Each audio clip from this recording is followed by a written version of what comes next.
I stared down at the piece of white plastic in my hand with numb horror. 2 little blue lines.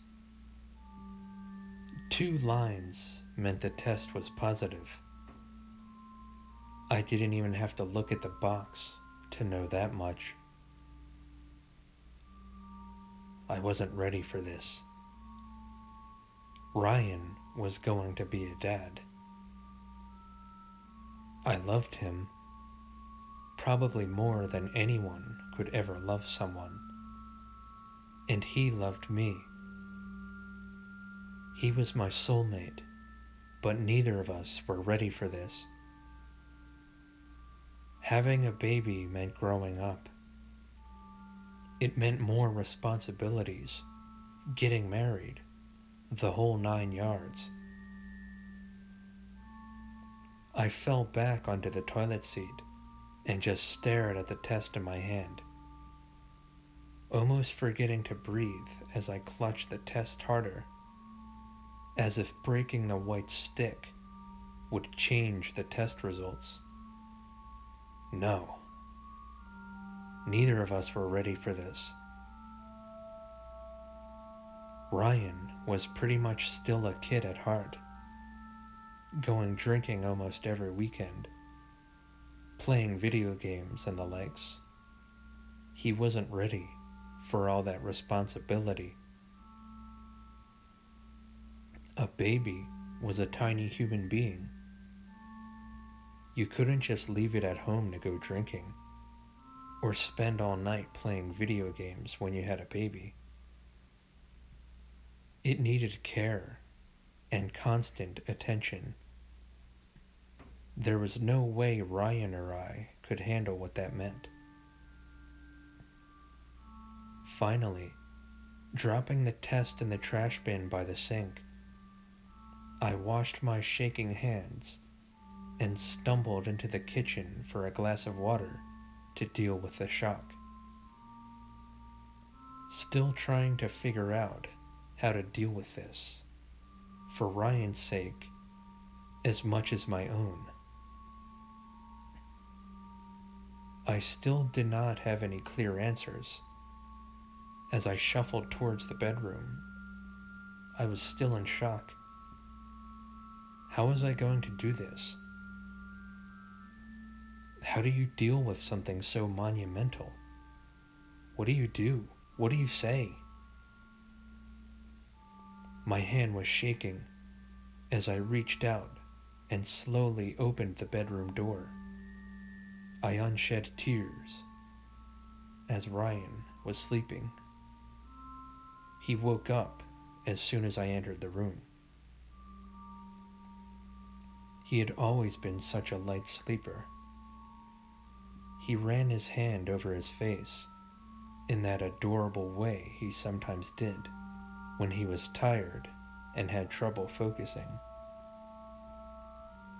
"Daniel, what the hell are you doing in my house, man?" Ryan asked me groggily, sleep still evident in his voice, as he tried to keep whispering to not wake the bitch sleeping next to him. I acted quickly. It was the only way. Ryan wasn't ready to have a baby with that bitch. Ryan, beautiful Ryan, was never supposed to be a family man. Crossing the short distance from the door to the bed, I lifted the knife and aimed it downwards, slashing the throats of Ryan and his bitch.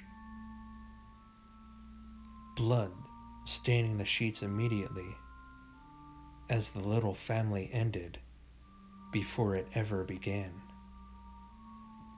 It hurt me more than it did him to lose my soulmate, my one true love.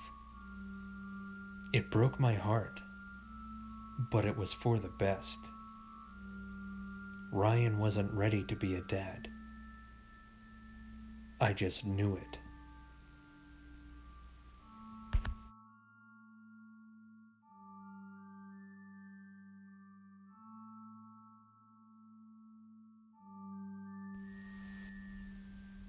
I counted the cash for a third time, but the number hadn't changed. Shit! The note was very specific. 200,000 for Jeremy's safe return. I was short 20,000 bucks. I threw the duffel full of hundreds to the ground, giving it a swift kick for good measure. 10%. 10%. What was I gonna do? I was glaring at the bag when inspiration struck. I grabbed a knife from the butcher's block and shuffled down the stairs. I have bad news for you, Jeremy. Your family only cares for 90% of you. I'm afraid I'm going to have to take a hand before I drop you off. Left or right, I'll let you decide.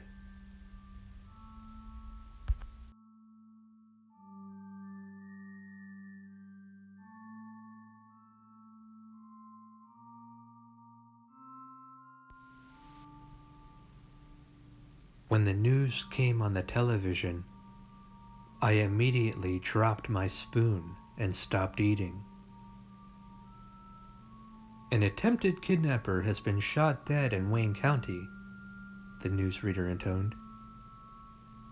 Police say a local history professor lured one of his students into his van by telling her his new puppy had stopped breathing.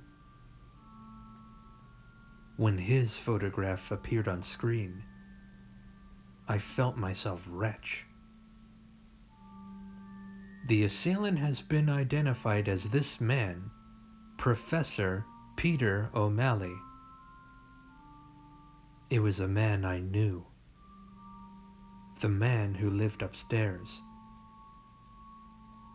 Fortunately for his potential victim, an off-duty police officer witnessed O'Malley struggling to lift the woman into the back seat and drew his concealed weapon.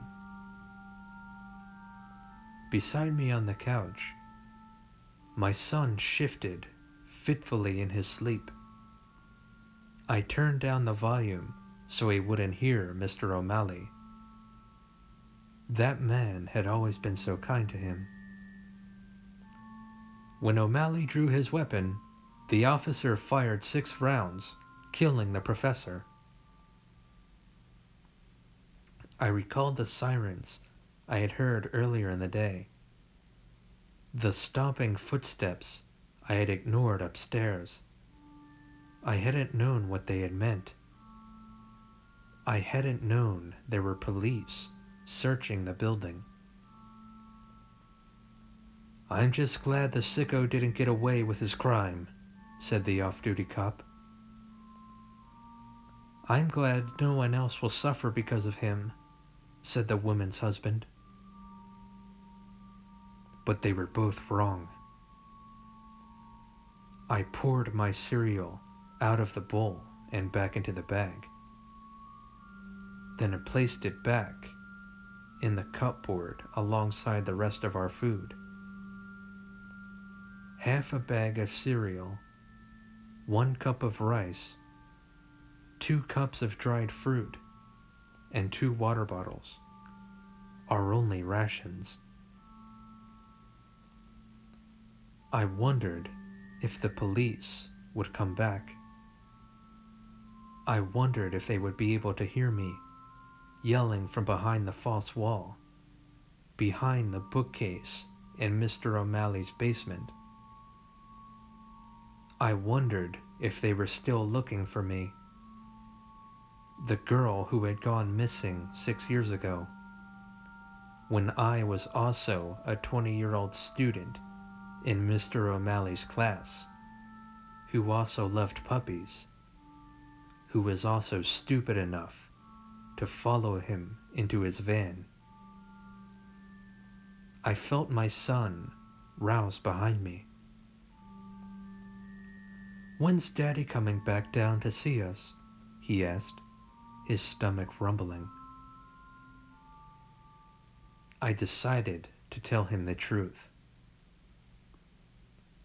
"Your daddy won't be coming back," I said. "He was sick. Your daddy was a very, very sick man